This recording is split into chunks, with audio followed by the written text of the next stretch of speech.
Hi friends, ரோஜா செடியில் நமக்கு நிறைய பூக்கள் பூக்கிறதுக்கு ஆர்கானிக் உரம் பெஸ்ட்டாக இல்லை இன்ஆர்கானிக் உரமா, அதாவது கெமிக்கல் உரம் பெஸ்ட்டாக அப்படின்றத பார்க்கலாம். என்னென்ன உரங்கள் கொடுத்தா என்னென்ன மாதிரி டிஃப்ரென்ஸ்லாம் நம்ம செடியில் இருக்கும் அப்படின்றதையும் நான் இந்த பதிவில் சொல்கிறேன். இப்போ உங்கள் தோட்டத்தில், அதாவது மாடியில் ஒரு 30 செடியெலாம் வச்சுருக்கீங்க அப்படின்னா இந்த பதிவு உங்களுக்கு ரொம்பவே யூஸ்ஃபுல்லாக இருக்கும். ஏன்னா மாடியில் நம்ம வச்சுருக்கோன்னா நிறைய சேலஞ்சஸ் பார்த்துருப்போம். ரோஜா செடியில் சொல்லவே தேவையில்ல. நர்சரியிலிருந்து வாங்கிட்டு வந்து வச்சுருப்போம். சூப்பராக இருக்கும், தளன்னு தான் இருக்கும். ஒரு 2-3 மாதம் சூப்பராக தான் இருக்கும். பூக்களுமே நல்லா வர ஆரம்பிக்கும். நம்ம பெருசாக உரங்கள்லாம் கொடுக்க வேண்டியதில்லை. சிம்பிளாக ஏதாவது ஒரு தூள் உரம் இருந்தால் கூட போதும், சூப்பராக வளருதே அப்படின்ட்டு தான் நினைப்போம். ஆனால் கொஞ்ச நாளுக்கு அப்புறம் பார்த்தீங்கன்னா பூச்சி தாக்குதல் வர ஆரம்பிக்கும். அதுக்கப்புறமா இலைகள்லாம் கொஞ்சம் கொட்டி புதுசாக நிறைய தளிர்கள்லாம் வராமல் இருக்கும். அதுதான் மெயினான பிரச்சனையாக இருக்கும். தளிர் வர ஆரம்பிச்சது அப்படின்னா பூக்கள் அப்படியே வர ஆரம்பிக்கும்.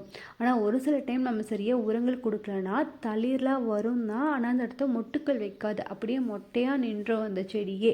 ஸோ இதுக்கெல்லாம் நம்ம என்னென்ன டிப்ஸ்லாம் ஃபாலோ பண்ணலாம் அப்படின்றத இந்த பதிவில் சொல்கிறேன். ஆர்கானிக் உரமா இன்ஆர்கானிக் உரமா எது கொடுக்கலாம் அப்படின்றதையும் சொல்கிறேன். ஃபஸ்ட்டு ஆர்கானிக் உரமா இன்ஆர்கானிக் உரமான்னு போகிறதுக்கு முன்னாடி நம்ம ரோஜா செடியை நர்சரியிலேயே பார்த்து வாங்கும்போது நல்ல ஒரு குவாலிட்டியான செடியாக பார்த்து வாங்கிக்கணும். நம்ம மாடியில் தான் வளர்க்குறோம் அப்படின்றப்போ எந்த மாதிரி செடி வச்சா நமக்கு சூப்பராக வளரும், நம்ம கிளைமேட்டுக்கு ஏற்ற செடியாக பார்த்து வாங்கிக்கணும். இப்போ நல்லா வெயில் அடிக்குது அப்படின்னா நாட்டு ரோஸ், பன்னீர் ரோஸ், ஃப்ளோரிபண்டா இந்த மாதிரி வெரைட்டியாக பார்த்து வாங்கி வைக்கலாம். இல்லை ஓரளவுக்கு கிளைமேட் எங்கள் ஊரில் நல்லாவே இருக்கும், பனி அதுக்கப்புறம் குளிர் மழை இதெல்லாம் இருக்கும் அப்படின்றப்போ நீங்கள் ஹைப்ரிட் வெரைட்டி எல்லாமே நீங்கள் வாங்கி வைக்கலாம். அடுத்தது ப்ரூனிங் நம்ம கரெக்டாக பார்த்து பண்ணிக்கணுங்க. எந்த ஒரு செடியுமே பூத்து முடிஞ்சதுக்கப்புறம் கரெக்டாக பார்த்து ப்ரூனிங் பண்ணிக்கும். அடுத்தது தான் உரம்னு பார்த்தோம்னா ஆர்கானிக் உரத்தில் நம்ம நார்மலாக ஃபஸ்ட்டு தொழு உரத்துலேருந்தே நம்ம ஆரம்பிக்கலாம் தாராளமாகவே.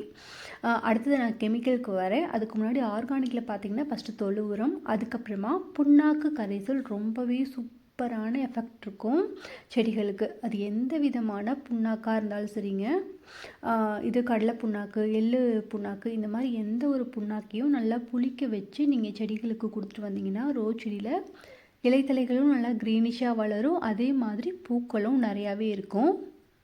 அடுத்தது ஆர்கானிக்கில் கெமிக்கல் ஃபர்டிலைசருக்கு ஈக்குவலாக இருக்கக்கூடிய ஒரு உரம், அதாவது கெமிக்கலில் பார்த்திங்கன்னா யூரியாலாம் போடுவாங்க. அது எதுக்காகன்னா இலைத்தலைகள் எல்லாமே நல்லா பச்சையத்தோடு இருக்கிறதுக்காக யூரியா போட்டு விடுவாங்க. அது க்ரோத் நல்லா ஃபாஸ்ட்டாக இருக்கும்.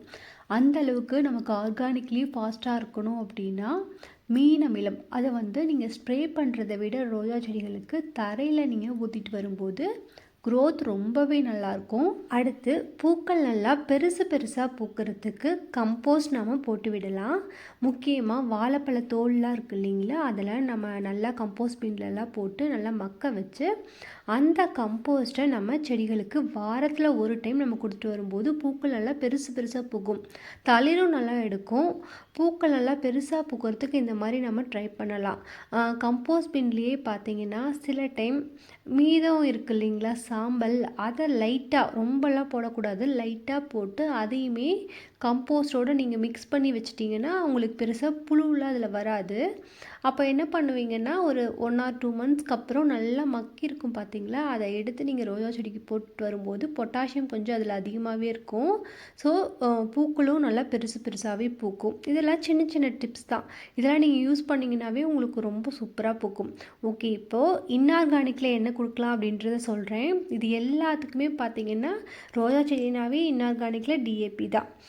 ஃபார் ஷியோர் டிஏபி கொடுத்தோன்னா நமக்கு பூக்கள் நல்லா பூக்கும், தளிருமே சூப்பராக நமக்கு வரும். ஆனால் என்ன ஆகுது, நான் இத்தனை வருஷத்தில் ரோஜா செடி வளர்த்ததில் பார்த்தீங்கன்னா டிஏபி கொடுக்கும்போது அந்த செடி கொஞ்ச நாள் தாங்க வருது. அதாவது ஆர்கானிக் உரம் மட்டுமே போட்டு வளர்த்த செடி ஒரு 4-5 வருஷத்துக்கு மேலேயே நமக்கு வருது. ஹைப்ரிட் வெரைட்டி தான் நான் சொல்கிறேன். டிஏபி மட்டும் போட்டது ஒரு 1 to 1.5 வருஷம் தாங்க நல்லாவே பூக்குது. அதுக்கப்புறமா அந்த செடி அப்படி காஞ்சு போயிடுது. இப்போது நான் இப்போ என்ன பண்ணுறதுன்னா ஆர்கானிக் அதிகமாகவும் டிஏபி எப்போச்சும் ஒரு டைம் ரொம்ப ரேராக தான் போட்டு விடுறது. இதை தான் நான் இப்போ ஃபாலோ பண்ணுறேன். மாதத்தில் 1 or 2 டைம், அதுவும் ரொம்ப டல்லாக இருக்கக்கூடிய செடிகளுக்கு தான் டிஏபி போடுறது. ஸோ இந்த டிப்ஸ் உங்களுக்கு யூஸ்ஃபுல்லாக இருக்கா இல்லையான்ற சொல்லுங்கள். நீங்களாம் எந்த மாதிரி செடிகளுக்கு உங்கள் செடிகளுக்கெலாம் உரங்கள் கொடுக்குறீங்க, உங்கள் செடிகள்லாம் எப்படி இருக்குது அப்படின்றதெல்லாம் சொல்லுங்கள். இன்ஸ்டாகிராமில் உங்கள் செடிகள்லாம் எப்படி இருக்குது அப்படின்றதையும் காமிங்க. ஸோ தட் எனக்குமே ஒரு சில டிப்ஸ்லாம் கிடைச்ச மாதிரி இருக்கும். ஸோ பாய், அடுத்த வீடியோவில் வேறு ஏதாவது இன்ஃபர்மேஷனோட பார்க்கலாம்.